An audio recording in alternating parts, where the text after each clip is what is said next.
Bismillahirrahmanirrahim. Assalamualaikum warahmatullahi wabarakatuh.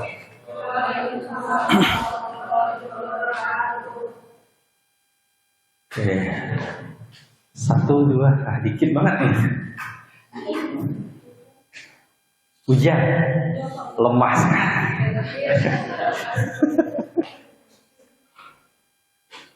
Katanya jangankan hujan, samudra lautan pun akan keseberangan ya. Pret. Oke. Baik, ini perkuliahan terakhir di pekan terakhir di hari terakhir. Kelas lain libur deh kayaknya. Dan besok pekan depan sudah ujian, nggak ada minggu tenang. Adanya hari Minggu yang tenang. Walaupun nggak tenang kalian kan ya. Nggak tenangnya kan mulai dari tadi kan ya. OPL ditutup, stres ya. Lemah sekali.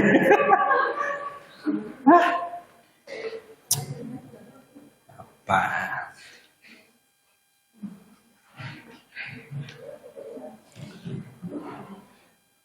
Baik, hari ini tugas saya adalah mereview saja dari awal sampai akhir. Karena pertama pesertanya sedikit, karena kayaknya hidup kelasnya hari ini hanya kita gitu. Makanya kita persingkat dan saya gabung saja nanti langsung full sampai akhir gitu ya. Wajah-wajah kalian kan wajah-wajah nggak tenang gitu ya. Dikasih materi juga nggak masuk kan ya. Ya. Ada yang sudah tahu bakal dapat masih aja semangat mau Pak gitu ya. Duh Pak, jangan saya ya enggak. Karena saya sudah cek beberapa hal, saya pastikan di kelas ini tidak semuanya lulus. Karena pasti ada yang pertama nilai UTS-nya wassalam gitu. Lalu ada yang tugasnya nggak ngumpul, sudah saya pastikan. Nggak usah nekat, terus ada yang OPL yang nggak nyampe gitu. Saya hanya mempertimbangkan yang mepet-mepet saja. Saya ada di kelas, bukan di kelas inilah. Ada yang satu semester itu dia cuma buka 0,3% progresnya. Lalu menghadap saya ingin perbaikan apa? Dia ngapain aja selama satu semester itu? Ya, dan saya termasuk dosen yang tidak pernah bosan untuk mengingatkan OPL, karena itu aturan. Nanti presensinya langsung 2 kelas, termasuk sama mata kuliah satunya hukum pidana anak, kayak gitu. Tuh ya, 2 kali. Begitu juga tugasnya 2 gitu, ada yang ngumpul cuma 1 kan. Senyum.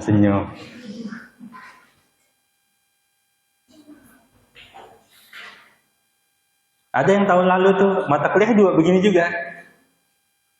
Dia kumpul dengan saksi korban makalahnya itu, di hukum pidana itu juga gitu. Dikira saya nggak tahu.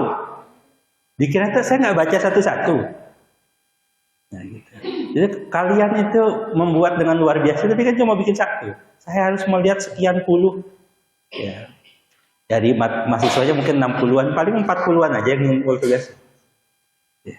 Jadi rata-rata biasanya lulus nggak sampai 80%. Ya, gitu.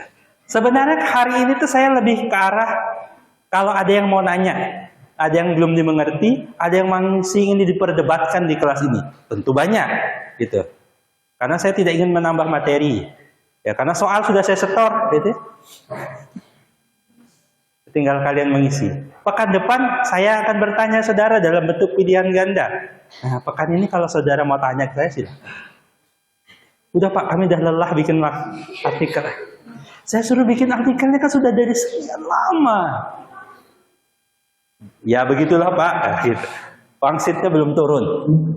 Oke. Sebelum saya mulai ada pertanyaan? Kalau tidak saya akan review materi dari awal sampai akhir. Hanya sekedar review saja. Oke, kita mulai dari mata kuliah perlindungan saksi dan korban. Di materi awal, kalau saudara buka OPL, kalau pernah buka gitu ya, saya hantarkan satu video Videonya agak panjang. Itu satu kelas, salah satu pertemuan di sesi tahun lalu apa 2 tahun yang lalu bersama teman saya di LPSK. Mendengarkan video itu yang sekitar 1 jam lebih itu, saudara sudah dapat 50% per kuliah, isi materi kuliah ini. Bagi yang nonton, bagi yang cuma klik, alhamdulillah baik Pak, gitu.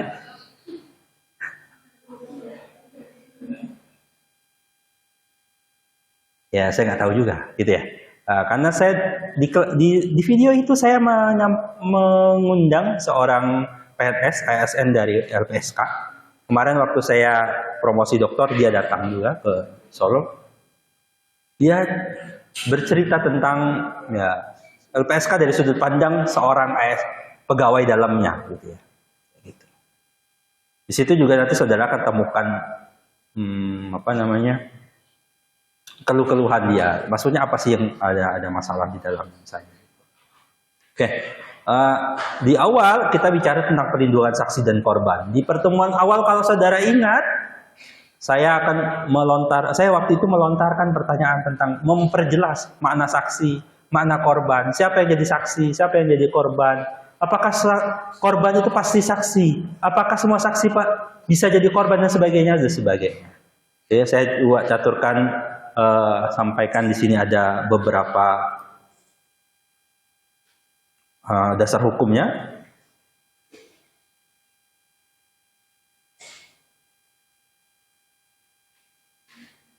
Oke. Lalu kejahatan apa yang dilindungi? Apakah semua? Apakah maling ayam tetangga sebelah itu bisa dilindungi LPSK? Tentu tidak. Ada perkara-perkara tentu yang menjadi sorotan. Nah, gitu. Jadi setelah tentang perlindungannya dan sebagainya. Lalu di pertemuan kedua kita bicara undang-undang yang melindungi kejahatan. Nah, nanti akan muncul di pertemuan selanjutnya kata whistleblower. Peniup peluit, orang yang bernyanyi tentang satu kasus. Pak, itu dia Pak.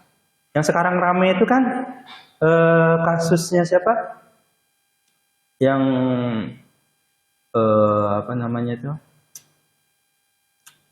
Kemenkominfo itu loh. Nah, kasusnya itu kan dia mulai banyak yang nyanyi keseret sana keseret sini banyak gitu.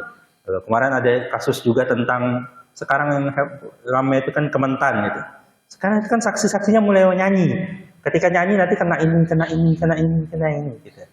Karena ajaibnya negara ini suka berjamaah, suka bergotong royong dalam perbuatan baik dan perbuatan buruk.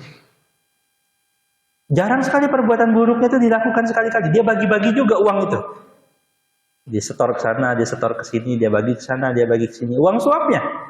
Maka ketika dia bernyanyi, saya pernah kasih ini, ditelusuri dan sebagainya.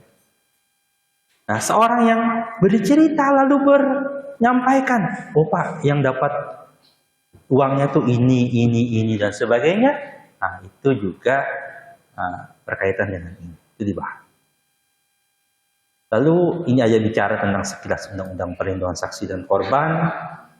Lalu saya memperjelas dalam pertemuan kedua itu tentang saksi itu apa. Ternyata ada saksi pelaku. Nah, gitu. Karena acap kali, tadi seperti saya sampaikan, gotong royong. Pelaku yang satu, dia pelaku, di perkara lain dia bisa cerita, di perkara yang ini, itu kan dia diadili sebagai pelaku di satu perkara. Tapi di perkara lain dia bukan bernyanyi menjadi saksi di perkara yang lain. Saudara masih ingat teman saudara yang cerita tentang saksi mahkota? Saudara sudah lupa atau saya masih ingat? Karena ada yang menyampaikan di sini bicara tentang saksi mahkota. Saksi mahkota itu lah yang dimaksud dengan saksi pelaku ini. Pelaku ini istilah yang umum saja dia masih. Lalu ada bicara tentang korban. Tak semua korban, kemarin kita sepakat bahwa tak semua korban melupakan saksi. Ketika ada tabrakan, saya pernah menyampaikan, tabrakan, sedangkan mobil yang ditabrak itu bukan milik dia. Maka pemilik kendaraan itu, ia jadi korban. Namun ia tidak ada di lokasi kejadian, dia bukan pelakunya. Yang menjadikan dia korban adalah mobil dia rusak, ringsek dan sebagainya. Lalu ada berkaitan dengan pelapor. Apakah pelapor itu korban? Bisa jadi. Apakah pelapor itu saksi? Bisa jadi. Bisa jadi juga pelapor ini bukan di antara keduanya. Lalu di sini terakhir kita bicara tentang LPSK. Penjelasan detailnya tentang LPSK sebenarnya sudah ada di video bersama teman saya namanya Mbak Yuli Yuliah di video tersebut. Kalau OPR sudah tertutup jam 8 ini, maka saudara bisa akses itu di channel YouTube. Kenapa perlindungan saksi korban itu hadir? Karena ada kata ini. Karena ada ancaman yang baik, yang nyata maupun belum nyata, langsung ataupun tidak langsung. Dan nanti saudara akan temukan di pertemuan-pertemuan selanjutnya tentang restitusi, kompensasi, dan sebagainya. Jangan lupa, kalau saudara belajar hukum, statement yang sering perlu saudara cermati adalah bicara tentang asas-asasnya apa saja. Karena masing-masing bidang hukum bisa jadi ia memiliki asas yang sama, bisa jadi punya asas yang berbeda. Asas-asas itu yang nanti menjadikan pengecualian. Kenapa di perlindungan saksi korban itu ada pengecualian-pengecualian tertentu? Kenapa dalam hukum pidana ada ada pengecualian-pengecualian tertentu? Biasanya dirujuk salah satunya ke dalam asasnya. Ini bicara tentang hak saksi dan korban. Oke, di pertemuan ketiga kemarin saya Pak, modul kok kadang Bapak beda. Iya, saya cari beda. Kok materinya yang mana ini? Saya sudah disampaikan, bisa dicek di rekaman kuliah kita dulu. Ini tadi bicara tentang whistleblower dan sebagainya. Bagaimana pengaturan whistleblower di Indonesia? Bagaimana di negara lain dan sebagainya. Lalu saya pernah menyampaikan ini yang menjadi secara teoritis background filosofi, baik filosofis maupun teoritis ya, tentang pengaturan saksi dan korban. Bagaimana kaitannya dengan KUHP, bagaimana dia berkaitan dengan KUHAP dan sebagainya, KUHP dan KUHAP.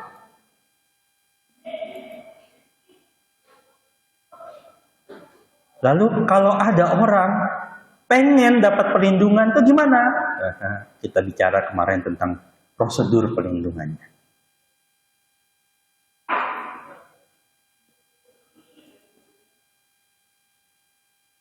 Lalu kemarin saya juga masukkan kesaksian dalam hukum Islam, bagaimana itu. Lalu kemarin kita bicara tentang restitusi, kompensasi, dan rehabilitasi. Kita juga bicara tentang kemarin pelanggaran HAM, apa yang dimaksud pelanggaran HAM, apa pelanggaran HAM, dan mana pelanggaran HAM berat. Lalu di ujung-ujung kita bicara tentang restoratif justice, artinya bicara juga tentang viktimisasi struktural. Materi-materi ini yang saya sudah sampaikan dan harapannya menjadi pengantar bagi saudara untuk bukan sekedar dapat nilai yang baik. Saya buka dikit lah. Saya seumur hidup saya kuliah itu nggak pernah dapat nilai cum laude. S1, S2, S3 saya nggak pernah cum laude. Ya, jadi itu alasan Bapak aja enggak ya. Bagi saya nilai itu tidak terlalu penting-penting amat. Saya mementingkan lulus dulu saja. Jangan sampai karena penting nilai nggak lulus. Lulus itu penting. Karena itu menjadi bukti legal formal. Seorang hukum itu dia harus punya dua, substansi dan formil, material dan formil. Materialnya saja itu bagi orang hukum nanti agak bermasalah karena secara formal dia tidak bisa. Tapi formal saja, saudara punya gelar SH besok tapi otaknya nggak ada, gitu. Bahasa teman saya. Itu juga sia-sia. Oleh karena itu harapan saya dua-duanya saudara punya. Lebih lagi, yang lebih penting bagi saya adalah saudara punya etika yang baik. Karena percuma dapat nilai A, percuma nanti lulus dari sarjana, tapi perilakunya buruk. Saya Mengkritik ini bukan hanya kepada mahasiswa saya. Saya dulu aktivis waktu kuliah. Silahkan, ya, susah juga cari rekam jejak saya. Tapi saya dulu waktu kuliah itu bukan sekedar main-main saja. Saya lama aktivis. Berbagai organisasi saya masukin. Dan saya mengkritik orang tukang kritik itu. Saya mengkritik anak-anak BEM yang kerjanya kritik saja. Tidak pernah apresiasi. Bagi saya, kita perlu apresiasi. Yang baik kita apresiasi. Yang buruk ya kita kritik. Lalu mengkritik itu juga menunjukkan cara kita bagaimana kita mengkritik dan merespon kritik dengan baik. Contoh ada debat misalnya gitu. Kita lihat mana cara mengkritik dan merespon kritik dengan baik. Karena negara ini banyak orang bisa kritik, tapi ketika dikritik dia respon tidak baik. Lalu mengkritik juga yang baik adalah dengan cara yang baik. Jadi kita beradab. Kata Pak Jokowi, saya apresiasi kata-kata Pak Jokowi itu. Pak Jokowi dianugerahi sebagai alumni kampus saya, Gajah Mada, alumni paling memalukan. Saya sepakat dalam beberapa hal dengan kritikan pada Pak Jokowi. Tapi saya juga sepakat dengan kata-kata Pak Jokowi bahwa kita punya adat ketimuran.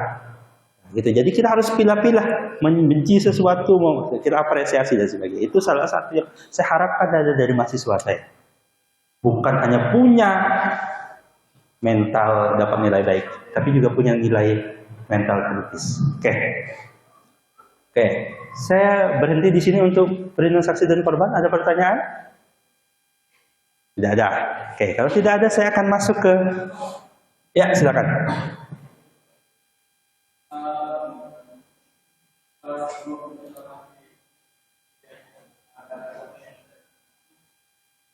Ya.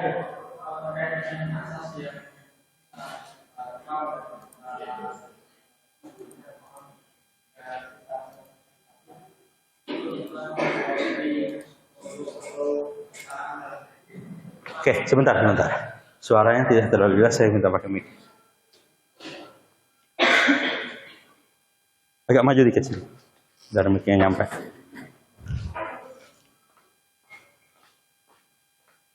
Oke, ini berkaitan dengan atas yang mungkin kita pahami sejak kita semester 1 berarti itu tentang asas equality for law atau kesetaraan dalam hukum, hidup di hadapan hukum.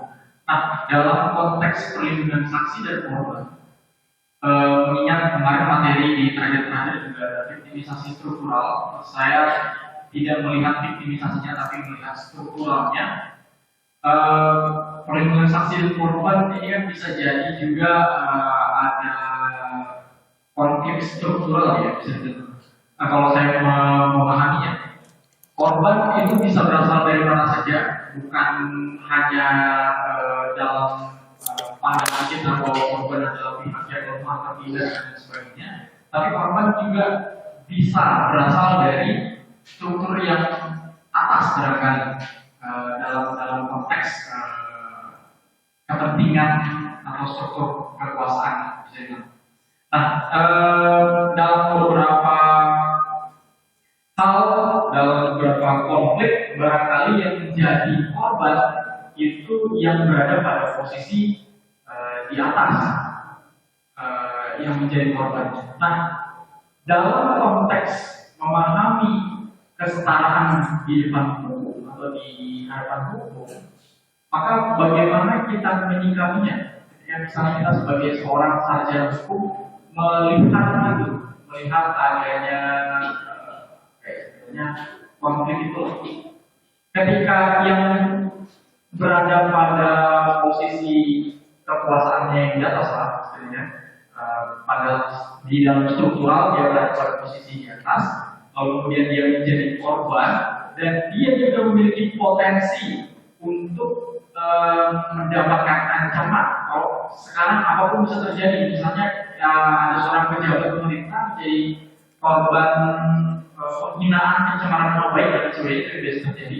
Lalu kemudian dia bisa saja mendapatkan ancaman, serangan melalui media sosial, melalui kanal-kanal yang lain.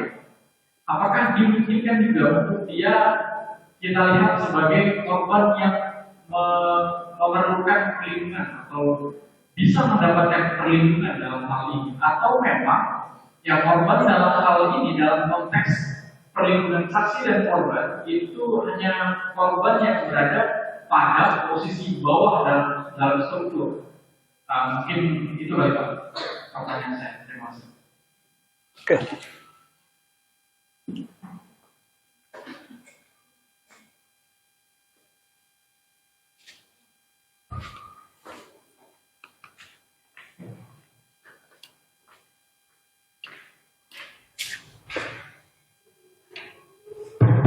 Baik.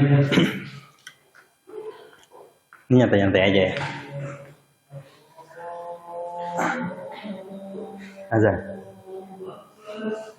Saya punya cara mematikannya. Oke, kita lanjut aja ya. Karena tadi saya sepakati kita teruskan untuk karena waktu yang kita manfaatkan saja. Oke, saya mau jawab ini. Salah satu tugas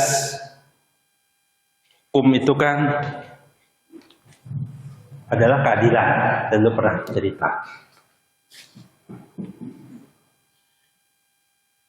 Satu, dia punya segitiga yang pernah saya ceritakan, kemanfaatan, keadilan, dan kepastian hukum.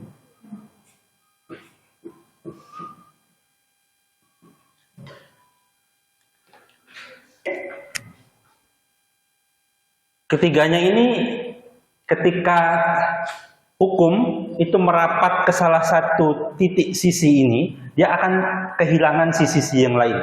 Makin dia dekat ke keadilan, dia akan agak jauh dari kepastian dan kemanfaatan.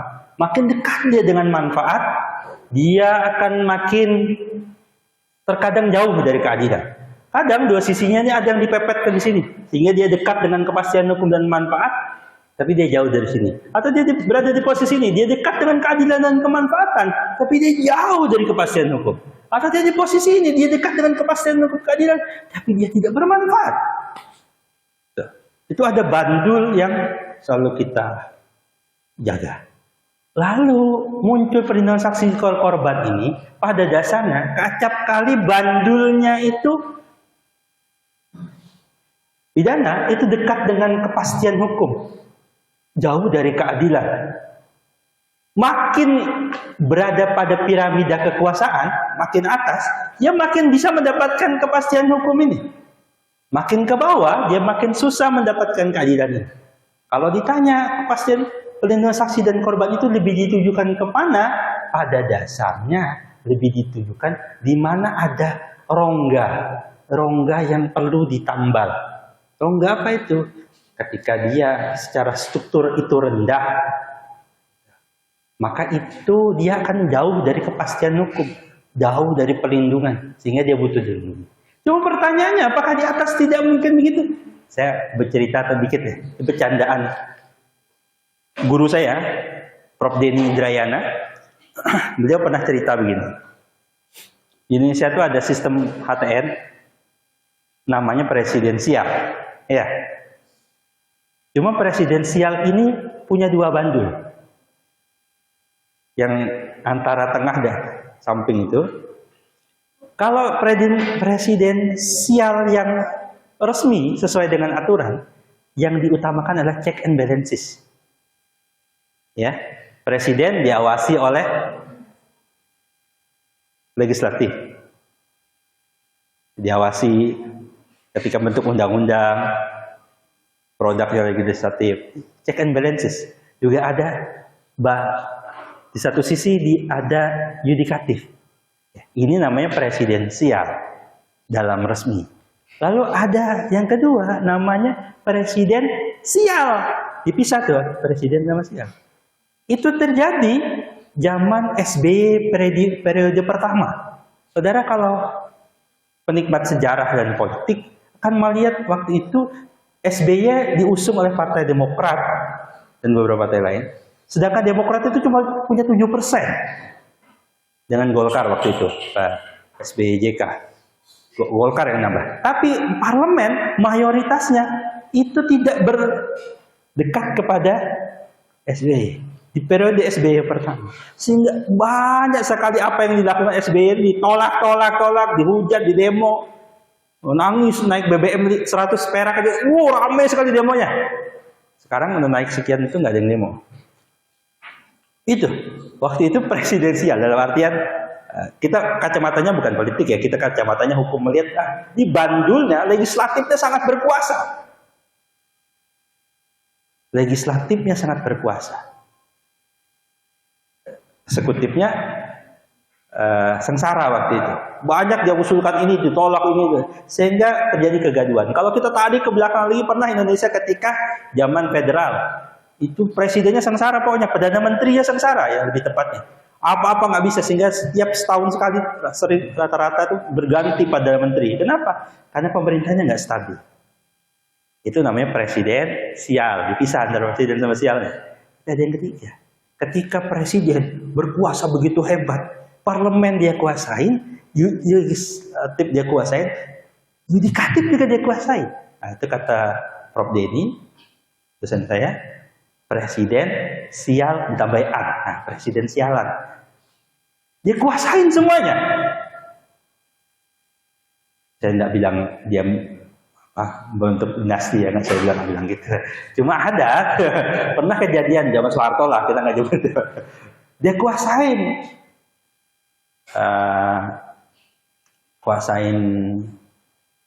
legislatifnya, dia kuasain juga yudikatifnya. Terkait pertanyaan tadi gimana? Ya ada tuh zaman presiden sial, presiden dipisah sial, itu bisa jadi apa-apa kok dihajar, nggak apa-apa. Presiden ini nggak dibela dan sebagainya. Ada kondisi-kondisi itu bisa. Sekali lagi, apapun itu, kondisi apapun itu, yang pasti hukum itu menginginkan bandul-bandul tiga ini, sisi-sisi ini bisa berjalan beriringan. Saudara bisa menggunakan teori ini untuk dalam menilai satu undang-undang, satu kejadian, satu putusan hakim. Ada putusan hakim, saya nggak tahu cerita di sini begini. Saya pernah cerita tidak? Ada seorang bapak, dia belanja di suatu supermarket, ya. Ketika sudah masuk mobil, istrinya sudah masuk, dia mundurkan mobilnya. Ternyata anaknya yang masih kecil itu ada di belakang mobilnya, terlindas dan meninggal dunia. Saya pernah cerita itu. Pertanyaannya, setelah kejadian itu, istrinya stres. Jadi nggak waras. Lalu suaminya ditangkap polisi. Pertanyaannya, suaminya itu layaknya dihukum apa? Kalau menurut undang-undang dikejar kepastian hukum. Barang siapa? Karena kelalaiannya menghilangkan nyawa orang lain, jelas. Coba pertanyaan secara kemanfaatan, apakah dia bermanfaat kalau dihukum? Atau lebih manfaat dia? Apakah dia itu lebih terhukum di penjara atau karena dia kehilangan anaknya? Mana hukuman yang lebih berat padanya? Kehilangan anak dan istri gila dibandingkan penjara. Bagi saya hukuman yang lebih berat itu yang itu. Dia kehilangan anak kesayangannya, istrinya gila. Secara kemanfaatan, apakah dia bermanfaat untuk di penjara? Untuk kalau lembaga pemasyarakatan, dididik untuk bisa memasyarakat lagi. Apakah dia punya jiwa kriminal itu? Nah, tugas bandul-bandul ini kan dipertanyakan. Dalam menilai apapun itu. Nanti saudara kalau melihat orang berteori di TV atau di mana, kita kan nilai, oh dia tuh sedang bicara keadilan. Oh kubu orang itu, tokoh yang itu, dia bicara kepastian hukum. Oh kubu itu dia sedang bicara tentang manfaat. Kalau saudara berangkat dari beberapa teori begitu, saudara gampang menilai sesuatu itu. Nah gitu. Sama pertanyaannya tadi. Lalu bagaimana? Apakah tidak? Saya akan jawab dengan teori-teori begini.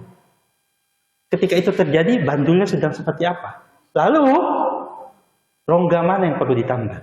Kalau pertanyaannya pada konteks saat ini yang lebih diutamakan itu diutamakan buat struktur yang rendah. Kenapa? Karena dia tidak bisa mengakses. Presiden kalau dia minta satu tangkap hari itu juga.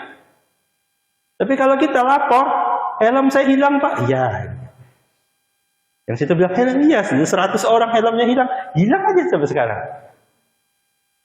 Apa kemarin saya ceritakan ada di stand up comedy itu. Dia lapor polisi gitu, polisi yang jawab, oh iya betul Pak, di sini sering kehilangan motor. Bukannya memproses, malah dia ngasih tahu. Sebagainya. Nah, akses keadilan, akses yang lain itu susah diakses di beberapa kondisi. Bahkan itu dibentuk oleh struktur. Ada segitiga lain, saya mendapatkan teorinya ini waktu saya ikut karya latihan bantuan hukum LBH, ya kalau di Jakarta itu ada LBH Jakarta, ILBHI, Yayasan Lembaga Bantuan Hukum Indonesia didirikan oleh Agung Buyung. Ada segitiga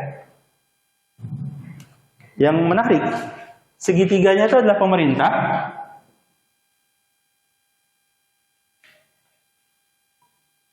warga biasa lah, punya gitu, sama pengusaha. Bandul ini bagi orang hukum, tiga sisi ini perlu dijaga dengan baik. Karena kalau berada pada satu posisi saja, itu berbahaya. Contoh, ketika pengusaha dan pemerintah ini dekat, lalu jauh dari sini, sengsara warganya. Warganya termasuk buruh. Karena penentuan UMR dan sebagainya itu lebih dekat ke mana? Pengusaha bisa teriak, bisa ketika pemerintah sama warganya menerapkan satu aturan yang begitu luar biasa. Wow, memihak pada buruh, tapi sengsara pengusahanya. Saya mau tanya, saudara tuh sepakat kerja itu sesuai UMR, diatur UMR atau tidak? Saudara belum kerja kan? Nanti kalau mau kerja, itu pengennya digaji UMR lebih atau kurang? Atau pasrah aja? Kata pengusahanya, memang kalian layak digaji segitu. Pernah nggak ngomong dari sudut pandang pengusaha? Emang kalian layak digaji segitu? Layak? Oh enggak Pak, ini berdasar kebutuhan hidup. Pengusaha itu menggaji berdasar kebutuhan hidup saudara atau berdasarkan kemampuan saudara? Kenapa yang selalu muncul buruh teriak, ya kebutuhan saya segitu. Siapa yang menengahi? Pemerintah. Aturan UMR itu kan. Tapi kan kalian selalu pengennya di atas itu. Ketika bandulnya lari ke saudara, pemerintah sama pengusahanya baik, belum tentu. Pengusahanya gulung tikar. Betapa banyak perusahaan gulung tikar. Kenapa? Salah satunya karena karyawannya menuntut gaji tinggi, tapi tak punya kompetensi. Mohon maaf ya, menuntut gaji tinggi itu boleh, saya sepakat gitu. Tapi kalau dia nggak punya kompetensi, Pak saya sudah kuliah S1, jadi saya lihat itu sudut pandang pengusaha ya, satu sisi dulu. Dia bilang, Pak saya sudah sarjana Pak, saya dulu lulusan SMA Pak, sekarang sudah sarjana, saya minta gaji lebih tinggi. Pengusahanya nanya, emang apa kelebihan setelah kamu S1? Nggak ada, sama aja, kerjanya sama aja. Lebihannya cuma di titel S1. Dia buruh pabrik, dia sambil kuliah, asal-asalan, udah dapat gelar S1, lalu ketika dia dapat gelar S1, dia pengen gaji lebih tinggi. Pertanyaan pengusahanya, kamu bisa memberikan apa lebih dengan sehingga minta? Nah, sekarang era-era sekarang itu sedang lebih ke arah itu. Tidak lagi nanya kamu sarjana apa, kan? Tapi kamu bisa apa? Kalian sarjana kelas berapa? Semester berapa? 5. Bisa ngapain? Bisa apa? Kalau ditanya sama pengusaha, bisa apa? Bisa apa? Saya bisa Pak bikin artikel. Sehari selesai Pak. Bikinnya baru tadi malam Pak. Lalu pengusahanya bilang, kompetensi. Bukan punya gelar S1 apa bukan. Kan gitu. Tapi yang di sini teriak, ya saya butuh makan. Saya tadi punya apa namanya, sempat baca judulnya aja, saya nggak sempat baca beritanya. Judulnya begini, kebutuhan hidup Jakarta tuh 14 juta, UMR cuma hampir 5 juta gitu. Buruh tekor. Ya dari sudut pandang buruh kita gitu-gitu ya. Tapi dari sudut pengusaha, apa gunanya pengusaha tuh ngasih gaji segede itu? Nah gitu ya, saudara ini siap-siap. Karena saya ngapain cerita begini, karena ya apa namanya, yang bela buruh kan udah banyak, karena sudah banyak alasannya kan ya. Saya sekarang bela pengusaha sekali-kali lagi. Tadi sama pertanyaan tadi, apakah di puncak hierarki itu bisa jadi korban? Ini contohnya, pengusaha sering sengsara. Karena saya punya beberapa teman pengusaha yang dia curhat masalah itu. Iya, jadi saya dengar curhatan teman-teman buruh, saya curhatan dengan pemerintah, ya. Saya dengar juga curhatan teman-teman pengusaha. Saya pengen tahu detailnya itu gimana. Agar kita ketika ngomong itu nggak cuma sudut pandang satu. Di Jepang, sempat ada kejadian, ini ada satu cerita dari pengusaha yang lucu sekali dan bagi saya permasalahan. Jadi ada gini, ada perusahaan Jepang ditunjuk oleh perusahaan pusatnya di Jepang ke Indonesia. Waktu ditunjuk untuk jadi kepala cabang Indonesianya, itu yang ditunjuk adalah seorang warga negara asing, orang Jepang, tapi ya ini ada tapinya. Tapi dia cuma lulusan D3, setara kalau di Indonesia. Sedangkan dalam undang-undang yang boleh jadi situ aturannya, aturan turunan undang-undang, yang boleh jadi kepala presidennya itu kepala perusahaan di tingkat ini adalah S1. Padahal perusahaannya aja nggak mikir harus S1. Perusahaannya percaya lulusan D3 orang Jepang itu dia mampu memimpin. Tapi ada aturan dia harus S1. Merugikan perusahaan nggak? Saudara pilih yang mana jadinya? Apakah penting ada lulusan sarjana? Apalagi good looking?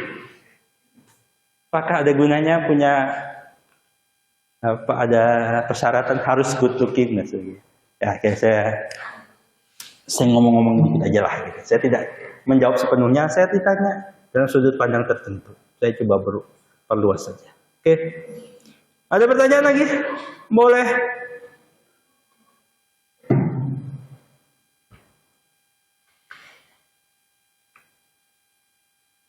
Ada pertanyaan? Tidak ada? Oke, saya akan coba lanjutkan ke sisi ini.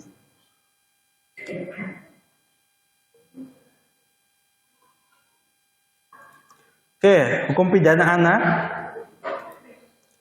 Di hukum pidana anak ini saya meneruskan open learning dari dosen yang lain, Pak Sunario. Jadi banyak materinya itu dari beliau. Beliau menjelaskan baik dari tindak pidana dan sebagainya, lalu berkaitan dengan anak dan sebagainya. Saya saat ini mereview sepertinya sudah sangat ya. Cuma saya ingin suasana terakhir sebagai penutup kelas ini, saya ingin kelas ini dibagi jadi 5 kelompok. Oke. Yang ingin dibahas cuma 2 sebenarnya. Jadi perkuliahan hukum pidana anak itu. Ya. Bolehlah nanti kaitkan dengan perlindungan saksi dan korban. Ada 2 pertanyaannya. Ya. Masalah apa yang saudara temukan? Ya, saya bukan minta saudara cari masalah, bukan. Tapi salah satu orang hukum kemampuannya adalah dia bisa menemukan problem. Problem itu bisa ditemukan di 2 sisi bagi orang hukum. Peraturannya atau pelaksanaannya. Ya. Maka saudara, saya minta apa hasil yang saudara dapat dari hukum itu. Mencari satu pertanyaan pertama, apa masalahnya? Yang kedua, solusi apa yang saudara pernah coba tawarkan? Oke? Kelompok 1, 2, 3, 4. Oke? 1, 2, 3. Ini kelompok 2. Kelompok 3 itu ke belakang. 4. Oke? Waktunya berapa detik? Enggak. Waktunya 15 menit. Oke. Oke, waktunya 15 menit dari sekarang. Silakan dimulai.